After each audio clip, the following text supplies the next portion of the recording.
Welcome to another episode of Bodega Dollz. Bodega Dollz. I'm Nomi Ruiz. And I'm E05. And we're here to give you all the tea. All the time. Yeah. Just letting you know what's on our minds. Girl, it's a lot of our minds. Girl, a lot's going on. It's just so much. I saw this video of this little girl, like, having a full panic attack. She had to be like 4, you know? And she's like, I want ice cream. Yeah, I just want a hopscotch. And she's holding a protest sign. Yeah. She's like, I just want to play hopscotch. I just want to play hopscotch. I want to play pickup sticks. Well, you know, I want to play anti-Clear War. Yeah, it was interesting seeing it through a kid's eye because I'm sure we've all had like a couple of outbursts, like a 4-year-old at this point, you know. Yeah, well, I wonder. Well, we're gonna get to that because today we're talking about white fragility. The Karens of the world.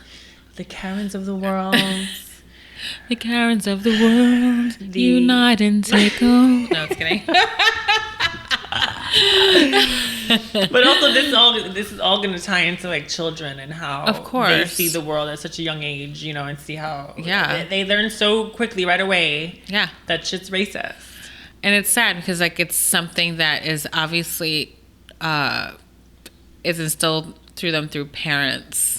You know? Parents, society. It's not just parents, it's society, it's the schooling system. Yeah. It's like basically the entire world. Yeah. So you hope that your kid is like smart enough to like fight through it all, you know? Yeah. Or that your community is like elevating in a way that we don't have to fucking deal with that shit anymore. I know, but we can't give them any responsibility of that. No. Well, White Fragility started off as a title of a book. Oh. Which was written by Robin DiAngelo in 2018. Okay. But after the murder of George Floyd, it suddenly skyrocketed back to the bestsellers list. It was number 1. And I guess people that were seeking out ways in which to come to terms with their complicity, you know, as well as their deep-seated racism, were suddenly hitting the bookshelves. It's like, they don't teach this in school, so let me just teach myself, which is good. This is what people need to be doing. Yeah, I mean, I think this point of our life, you know, since, you know, school and the bullshit of the history books in school, I think it's time to read a book like that and educate yourself and because let me tell you, shit's going down. It's crazy. You know what it is? Like, again, I mean, I know that, like, shit happened in Bay Ridge this weekend, for Christ's sakes. Girl, Bay Ridge. I mean, Bay Ridge is definitely needed. That veil was waiting to be removed because but that's the thing. That veil, racist. No, but the thing is, the veil has been risen throughout the whole country, and I feel because of this administration that people feel super comfortable being racist right now. Oh, they feel entitled. Like super entitled, and white people don't. The thing is, like, the reason why and what I've read too, white people are so, like, the racists that are out there right now is because they're intimidated by Black Lives Matters because they feel like their entitlement to the world has been their whiteness. So they are fearful of that they're losing their privilege. They're losing their privilege and having a movement kind of put history in its place, you know, and they're fearful of losing their white privilege, you know. Yeah. Well, that's sort of the basis of white fragility, but in a way that people don't realize. Of course, where it's like, you know, people are just like intimidated by race-based stress, racial stress. You know, like the stress of like dealing with racism as a whole. You know, it's like they can't tolerate those conversations because they, you know, I mean, how many times have I been in that situation where people are like, oh, this is uncomfortable, I don't want to talk about it.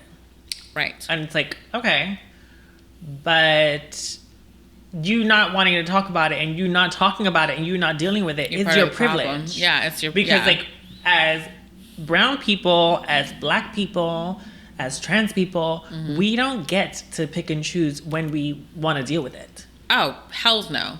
No, it's definitely a privilege to duck and avoid.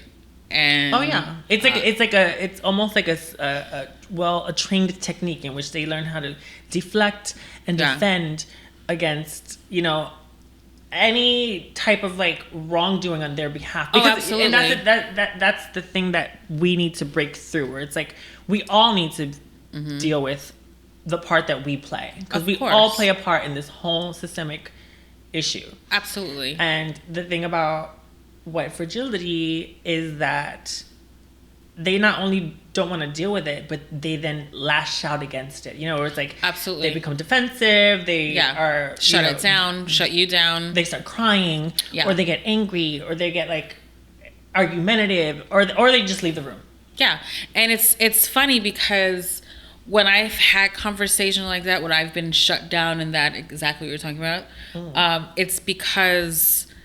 It's usually I always feel super pissed off, and I'm like, oh, you just dished out a bunch of shit and you heard your own voice, and I never get the chance. I get shut down because they don't want to hear the truths of history and what I've been through personally, because it's not about what they know and the what they've seen through their own eyes. They want to shut down my experiences before you even say anything. Before you say anything, because they can't take it. And that was the text that you received that one time in the Black Lives Matter episode in season 6, where we read the text that you received. Yeah. That was a pure example of white fragility from a Latina. From a Latina, which is, that still boggles my fucking mind, by the way. It's just crazy because I get you get silenced because you can't take it. Oh, I'm so sorry. You can't take honesty. So you're gonna go and you're gonna I'm gonna tweet, or I'm gonna I don't even know what you do in your fucking shithole life that you have to shut down people because you are avoiding your part in it. Yeah. Well, I wanted to talk about an example that I had recently, which is I was speaking to a friend. I'll call him a friend for lack of better words for whatever it is that we are. Okay. I hope he's listening, or them is listening, because we don't know if it's a male or female. Or did you say he? We'll say they. Okay. But I'll say he. All right. Okay. So he's a white male, cis white male who grew up in a predominantly black neighborhood. Okay. So of course he feels that he is at one with the black community, which feel your oats. Okay. He now works in a corporate world. He works a corporate job. Okay. Has a red tie. We were, racial topics came up. Okay. This is before the whole George Floyd shit, by the way. Oh shit. FYI. Gag. Okay. And he's trying to tell me how privilege doesn't exist, and how he is not more privileged, and that he, because he grew up in the hood and he grew up around brown and black people, that he had the same opportunities. He wasn't he didn't have a silver spoon, and he just wasn't getting the fact that you're a white cis male telling a brown Puerto Rican trans woman that privilege doesn't exist is your fucking privilege. Yeah, exactly, you dumb fuck. I was just like, I wish I had a record. I was just like, I wish I could have pressed record at that moment. I know, because I'm sure when you finish having that conversation and he's in bed with his wife, he's thinking, I don't know what you're talking about. I'm just saying. I'm just thinking he's like, maybe he's carrying the one and the remainder of 12. I in your head you can't think you're like that. It's equal for you. Like your bubble is just pink and rosy, and it's crazy. So I mean. He's not the only one that thinks that shit. No, he's like one of millions of people that think that shit. No. It really irked me, because I'm like, oh, this is someone that's in my world, in my hemisphere. This is a male that sleeps with trans women, of color. Right. So he's trying to what? Well, you think his dick is contributing to society? Girl, it's like, And like you said, that he goes back, and I had to remind him of that. Like, okay, now you're gonna go after this conversation. You're gonna go back to your cis life that you're having, probably on a secret app, because you can't have a conversation with any other woman, especially a trans woman, who is supposed to be just your friend. Yeah. And so you're gonna go back to your little white life with your white picket fence and your little white child. Because this is a life that you thought you should have. And you have your corporate job, you had the baby, you have the whole thing cookie cuttered out for you. Right. So I would love to ask him, the same kid that grew up with you, does he have that same life as you?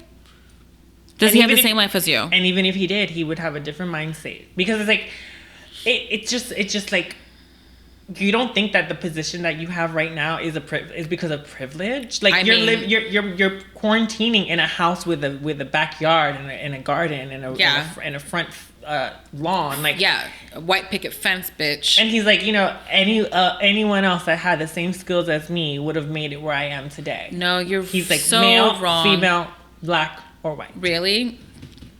Oh, I love that. I really love his ignorance. But I will say there has been an update since. Oh, and follow up. Well, because since that conversation happened, Floyd happened, conversations happened. The whole world, there's a civil war happening, and it took that for him to then write me and say, I've sort of rethunk my position on privilege. All right. But we didn't have a full conversation because I was not dealing with it at the time. Yeah. And he also was not about to get into it because he already was tasting his toes, honey. Yeah. And in my mind, I was just like, it took a black man getting murdered on television for you to wake the fuck up. And that's not just him. That's a lot of folk, honey. A lot of folk. The U.S. of A. Yeah. This is, I think that conversation has happened, or if it hasn't happened, it's out of personal embarrassment for not acknowledging your motherfucking privilege. No. Well, I think it's starting to happen. I think people are starting to take responsibility for the part they play in the world, which is Absolutely. Why this like top 10 bestseller list went viral. Yeah. So like some other titles that went to the top of the list were How to Be an Anti-Racist by Ibram Kendi. Okay. Ibram X Kendi. Okay. Another one is So You Want to Talk About Race by I don't want to pronounce the name wrong. Gioma Olu. Okay. And Me and White Supremacy by Layla F. Said. Okay. Well, you know what? I'm glad that if these are books that have been out and they've resurfaced again, because people are not blind to what's happening in the world, and they're actually educating themselves. I'm like, this is great. That makes me happy. Yeah. That people are checking their privilege and acknowledging it and see what they can do themselves to change shit. Yeah, instead of like fighting to keep your privilege. It's just like it's almost like an addiction. When you're just so used to like having your things. Yeah. You're so used everything to, is like, even numbers. God forbid it took me losing a little piece of my life for the world to feel equal. Right. Like, girl, it goes along with the dumb fucks that don't wear a mask. If the slight inconvenience, even if it kills me, Well, you know what? All those bitches that were like, you know what? I would let my grandma die for the economy. Okay, well, let's watch. Well, I'm watching. I like you to go first. Girl, they're going now. I'm a Cardi B with the popcorn. Yeah, seriously. Go. I honestly. What's the count today? What's the death count today? Like. Yeah, I mean, although like the dumb fuck that had the COVID party. And then the guy died, and his literally last 4 words days. Were say, I made a mistake. Wear a mask. It's so simple. It's a flimsy piece of fabric. Honestly, it's like wearing panties, which I understand because I don't wear them. But. Yeah, but you know what? Sometimes when you go for a bike ride, right? Oh. If I was gonna say putting on a panty save my mom's life, I would put it on. Yeah, just put on a panty. Well, I also want to take a moment to talk about children and race, because I think this whole concept, or this whole, this book White Fragility sort of like gave us the vocabulary to to speak about it, which I think is, again, the power of words. You know, as much as we all want to live in a world where labels don't exist, I think they help us sort of communicate what's really going on. People love labels. Yeah, I mean Fendi. Yeah, Gucci. Versace. White Fragility. Yeah. The new line. By Nicole Miller.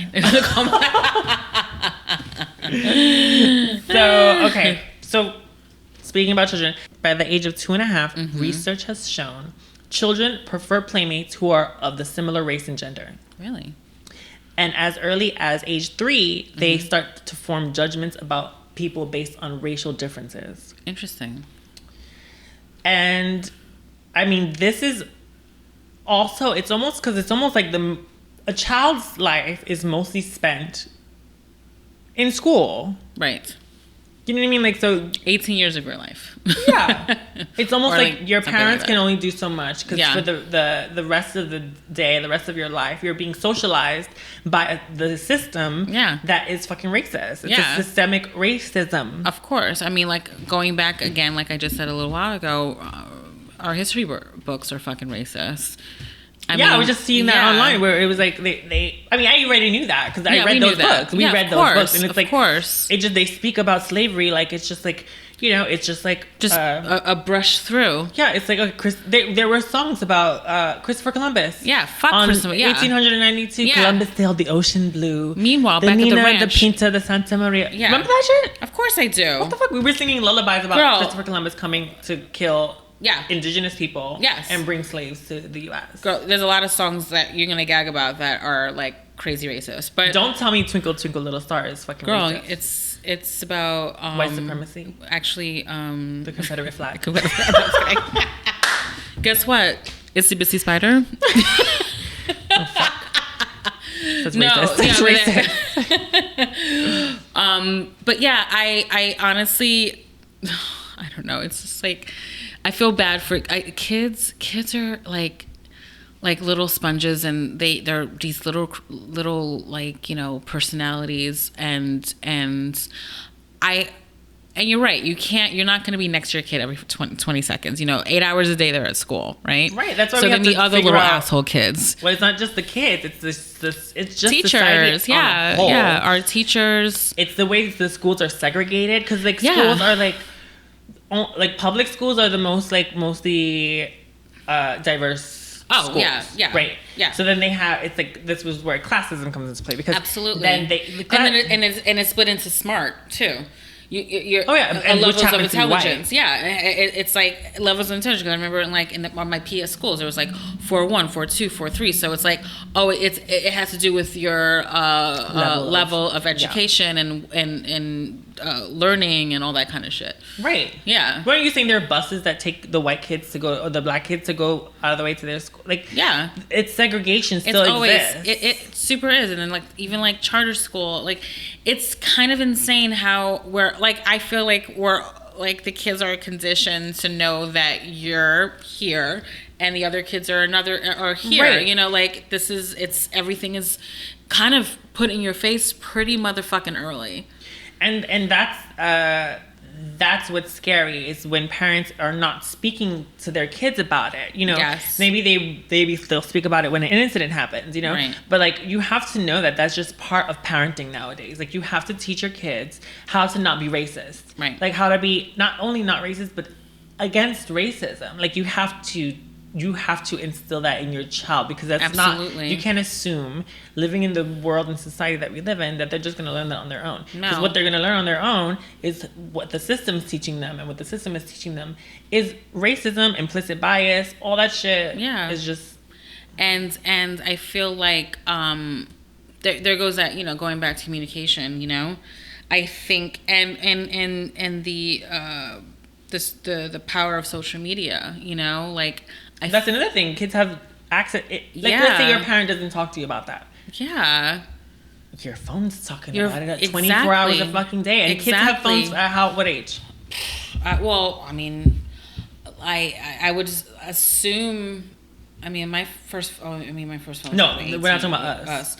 I'm guessing like tween. Give me 13. give me 12. That's right? late in life, girl. I mean, that's what I would do. I don't know. Like my nephews don't have phones, right. but iPads. They're 11. Yeah, they have. Right. But they do have access to information. The internet. No, they do have 100% access to the internet, and I feel like that's something. You know, it's something that you always have to monitor, and I feel like my sister has like my nephews on lock. You're like, oh, what are you looking at? Oh, really? What kind of video is it? Like, she's good at that like that, but I don't feel like a lot of a lot of parenting is the internet. Like kids, right? But I think parents give the iPad to a kid as a babysitter, and you don't know what that kid is even looking at, and all of a sudden you have a racist kid or something. I don't know. Like, right? Well, that's why they need to, I don't know, something insane. I don't know. I'm just shooting shit here, but. Well, this is where white fragility comes into play, because a lot of parents are afraid and avoid conversations about race with the kids. Right. When that should be a very important, deep conversation in raising your child, because they have access to this information. Right. And so they see this stuff and they don't know how to compute it. What it says is that black people are violent, that black people should be policed, black people should be killed, black people, oh my God. Like if they're looking at this stuff without your parents sort of explaining it to you in a way where it is actually education for them, mm-hmm. It should be education for them. If they're not doing that, they're just leaving them to make up their own mind. And that's where kids start to learn, like, okay, they just go out in the world and they just are learning what they see, and then they start to detach themselves from black kids, and they start to detach themselves from women, and they start to like just segregate their lives naturally. You know what I mean? Right. So it's white fragility when it comes to parenting. I think needs to be dealt with, because you cannot be afraid to talk to your kid about race. No, you can't at all. No, that's unacceptable. And it's I think it's irresponsible. It's irresponsible. And maybe you shouldn't have had a kid, because I feel like you're fucking stupid. Yeah, if you can't deal with that shit. If you can't deal with like the everyday life of daily grievances and current events and whatever it may be, then you shouldn't taken the job, because kids are little sponges, and this is a time where you talk to them, and it does soak in, Yeah. And like my poor sister, she has a neighbor who's an insane, like, insane Trump supporter, and has like Trump carved out in cardboard across their lawn, and has all this propaganda in the front. And my nephew's like, what are they saying? Like talking about like guns and shit. And she has to. My sister had already had to like have the conversation with my nephew, but like, you know what? This person has different views than us. That we don't like. I don't even allow you to have a toy gun. So their lifestyle is completely different now, that we can't. That is. That promotes violence. So, we don't do that violence in our house, and we accept people. Like they were talking about like the wall and shit. Like it was insane. Yeah, they have to deal with racism. They have to tell them that. Yeah, and their front lawn in New York City, we're a melting pot of everything. Well, that's suburbs. Yeah, this is a suburbs. Like, and that's another thing where people are just like, suburbs are just not. I don't know. It's like. And Long Island has a lot of Republicans. A lot of segregation. Republicans. Like, suburbs are like just full of like white people. Yeah. And for a long time we were like told that this is like something to strive for in a place. It all that stuff is just connected to racism. Yeah, but also on top of that person is segregating all their neighbors, because they're in that area. It's young liberal parents, and they're basically telling them to get the fuck out too. They're like red wave. Like, it's insane, the propaganda they put in front of their. They even had a fake Hillary in a jail. Like, they went to Party City. Lawn? Yes, it's crazy. So my sister had to drive by this house. Well, that's a bit much. I would call the police. Yeah, they have all. They've been called police. And they have. And who knows? Like, no, the police are probably with them. And then they say they're armed. First of all. So let's say if you get a radical is like, fuck you. They feel like it's okay to take out their gun and think they're fucking. Well, I think it's time for more brown people to buy guns. I agree. Like, I think it's time for us to arm ourselves. Yeah. And to also put our signs up that say, I am armed. Yes. And I am dangerous. Yeah. You know what I mean? Like, it's time to even out the battlefield. I would say playing field, but now there's a battlefield. No, the battlefield is clearly uneven. And that doesn't solve anything either, you know? I think the ignorance of some of these motherfuckers are beyond reach. It's insane. Yeah. You know, well, in the end of the day, we're under an administration that's insanely racist, and they're feeding this shit. Yeah. They're feeding it hard. Feeding it. I also want to say that this also exists within the Latinx community. Unfortunately, yes. Like we spoke about colorism. Yes. This shit is the same within the Latinx community. Like, yeah. I mean, we see fucking Latinas out there supporting Trump, supporting all this racism shit because they think. Or they say some ignorant ass shit. I'm like, what the fuck, bitch? Well, it's also. He don't like you either. White fragility affects the Latinx community even more because I think as Latin people, we feel like, you know, we have been so oppressed that like when you have access to whiteness, which is greatness, some people think that that's a passageway. Sort of what's the word?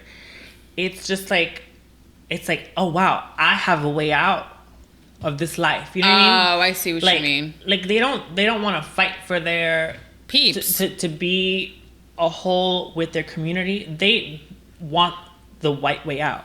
They want to, you know, it's like going to the VIP club. Girl. Yeah, so they just want the white picket fence, white wall, white everything. It's like if you're going to the club, when there was a club, right, and they let you in, but they're not gonna let your friends in. And it's like going in there without your fucking friends, right? Because you want to fit in, right? That's what Latinos who think they're white are doing. Well, honestly, you should seek therapy, bitch, because I feel if you're not part of, you're not an ally. I mean, you're going to be ally. They are the fucking. They're against themselves. I know. That's it. You know what? That's an individual that's an individual bullshit. Like girl. That. I mean, either your parents fucked up, or you have some low ass self esteem that you feel like you feel like there is an importance in another race that you want to be a part of, and meanwhile, they think they're a part of it because that's what's the complication about like Latinx culture, especially like with like, I mean anyone, Puerto Ricans and even like Cubans, whoever. It's about skin color. Unfortunately, it's not even about our lineage. No, you know, it's just like it's just insane because like as Puerto Ricans, we are part black, part indigenous, part white. Yeah, we have it all. Yeah, we have a privilege that other people don't have that we need to acknowledge too. Of course. We get to deal with white fragility too. Like when I go traveling in Europe, I can do that freely because I'm like racially ambiguous in certain places in Italy and in Spain or even in Greece. They're just like, I can blend in with the people. Right. When you're black, I've had black friends where I talk about traveling with them and they're like, they're Googling if they're racist there or if they can walk down the streets and be, you know, safe. Yeah. And it's like, I've done that myself. I don't deal with that. Yeah. We don't deal with that. We deal with that in America. No, I've dealt with racism in other countries. I just deal with it like I do here and ignore it. Because if I react, and it's not going to work out for me. No, yeah, but I'm trying to acknowledge our privilege. Of course. But I also feel like, definitely acknowledge it, and also like I've dealt with racism within my own peeps, you know, and I've dealt with it but not as the same thing as a black woman, but I feel like I've been thrown in in the same of course. category. I've walked in neighborhoods and have stones thrown at me. I've been called a spick. I've had fireworks thrown at me. But that doesn't mean that I don't need to right now acknowledge the fact that I have more privilege than black people. Sure. I'm not using this as an opportunity to bring up my my experiences with racism. No. I have, but I feel like I've been triggered in some ways too, remembering certain things, and I feel bad because I know there's like friends that have dealt with some crazy ass shit, just like yourself, and black friends, and it just makes me sad. I think that's where we're just going at. It just makes me sad that we're in this world right now that we're dealing with this. I think. Yeah, well, I mean, at least we'll talk about it because there are bitches out there that don't. Yeah, it just makes me sad. They don't say anything. Like there was a time when, like, on, let's say, talk about social media right now, where like a lot of these people who are privileged, right, who have access to social media and huge followings, and you know, I think, because this is not new. No, it's not new, like, but I think it's hot, but it is cranked up.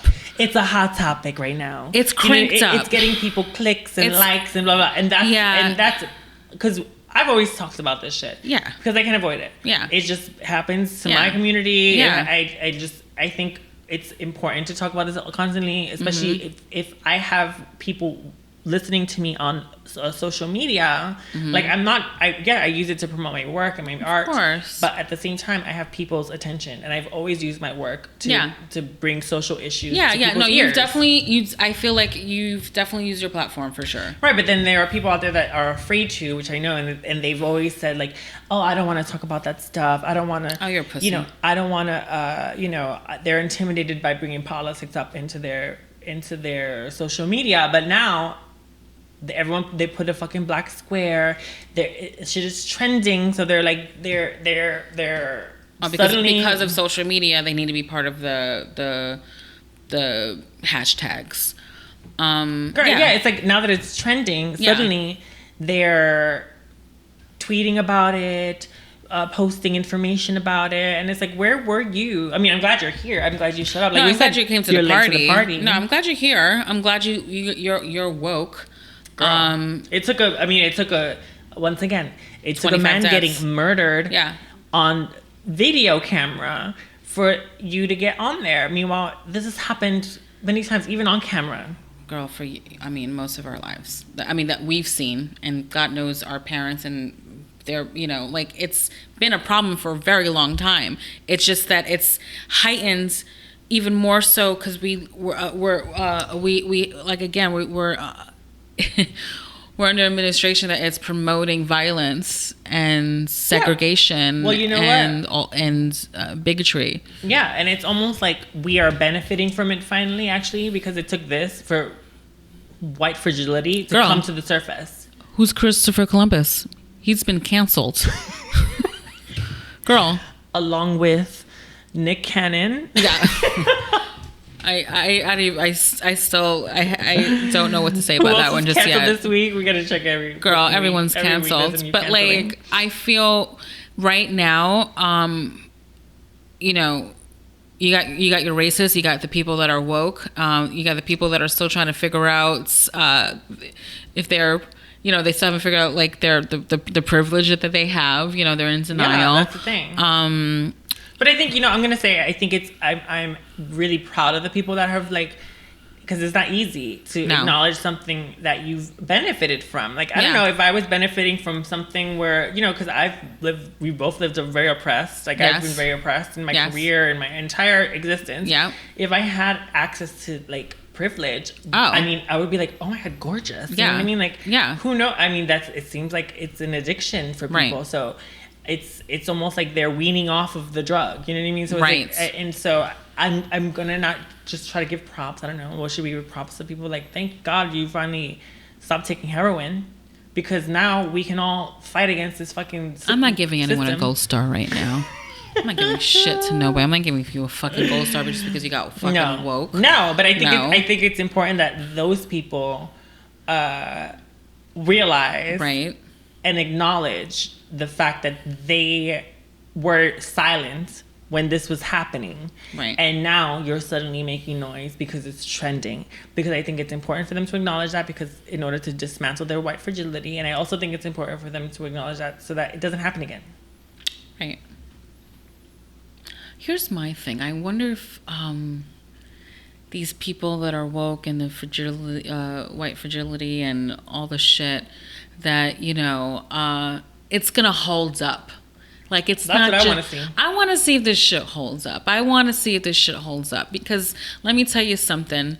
You know, I'm in the fashion industry, you're in the music industry. I'm curious how it is going to hold up in the arts, because I'm very curious. Well, now the arts, because they know they can make coins off of it. So that's why the arts are excited. They found their new niche, because they're always just waiting for the next best thing. Right. And now the next best thing is fucking racism. And it's like, oh.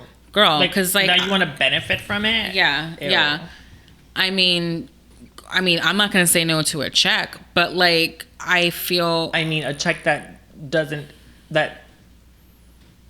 dismantle racism, or like, what do you mean? No. I'm gonna say, like, if I'm gonna now all of a sudden I'm gonna get better opportunities because someone's woke, I guess we just go with the flow of it. From the brown side, yes, of course. Yeah. From the black side, honey. Yeah. I mean, this is our time to cash in. That's what I'm saying. Like, I'm talking about, like, I'm gonna cash in on opportunities because that's white guilt on the next episode. Yeah, because, like, in all honesty, like, even, you know, when I was doing my own fashion thing, like, everyone ignored me except the black community. I only got love from the black community when I was doing my designs. Like, Latin magazines would pay me dust, white, like the whole thing. Like, and at one point I was like, do I have to change the name of my brands? Like, I don't understand. Like, like, what is happening? Like, I'm not going to change myself. Obviously not. But I'm like, well, that's probably that could have been it. Yeah. Because, you know, I had super like Latin, you know, company name and literally like I couldn't get like a Latina magazine to give me any love. Like, the Latin community shut me. The, you know, white media shut me. Like, and I know you dealt with that shit too. Clearly, like, it's crazy. And now all of a sudden, I've been told to change my name. Oh yeah, I've been told to drop my last name because it sounds too Latin. Yeah. I've been told to get a nose job because my nose is too wide. I can't. I mean. Yeah. The list goes on. Yeah. I've been also told to not even put my last name on my resume. Like, I'm like, do you think they think Cher is going? Like, I'm not Cher. Like, I am not like the Madonna of like bathing. Like, it's crazy. And sometimes I think about that too. I'm like, because I have dealt with, you know, I've dealt with that in fashion clearly, and I have been through like so many, like, almost getting the job, and then I meet this like, this white woman that she thinks that all Latin were spicy, and I won't get hired. And they just, because I went through like 5 interviews, and there's the one final white woman that already think that I'm going to be difficult brown person. For our entire careers have always depended on a yes or a no from a white person. That's it. Till this day, I'm still trying to get a yes from a white management company or a white production team, or I mean, it's just like, maybe we're barking up the wrong trees. I don't know, but the tree has been white, so. Now, hopefully, the tree is brown, or black browns are given more access to because higher positions that hire people that are more diverse. You know, I'm hoping that this world becomes more diverse, so more people have more opportunity. Yeah. Well, we're gonna continue doing the work that needs to be done. We're gonna acknowledge our privilege and dismantle it. We're gonna call people out who are not. Dismantling their own. I love calling out a motherfucker. I mean, that's our job. No, definitely. You know, listen, we definitely. I find myself to be a lucky bitch. I know that we've both been through some shit, but at the end of the day, we're here and we still get to put on light and have a phone and have like the small luxuries of life. You know, like we're okay. We're able to eat and breathe. You know, that's a fucking gift. You know, it's a privilege. It's a privilege. Some people don't have. Yeah, exactly. Yeah. And every day I go to bed and I you know, I'm like fucking atheist, but like I am very blessed in being able to lay on a bed and know that is, and know that it's not in a fucking homeless shelter. Yeah, I'm beyond grateful for that. Yeah, and I know it. I know that we worked our little assholes off, but I'm very grateful person. And I'm not like religious at all, but I am far from it. Just say it, girl. Just say you it. want to pray to God, girl. I've been watching this fucking Greenleaf. I think oh, bitch, turn it off. You're gonna get converted, girl. Fucking Netflix. Anyway, well, yes, I'd like to say that it's not enough just to talk about racism. No, you need to be against racism. Yes, and against systemic racism, even if it affects your level of privilege. Exactly. Recognize it. Yeah. On that note. Thank you for tuning in to Bodega Dollz. Thank you. Like and subscribe. Like, please, and share us with the world. Yeah. Spread the love. love. Tell friends. Share with your mom. Let us know. Share with your racist mom.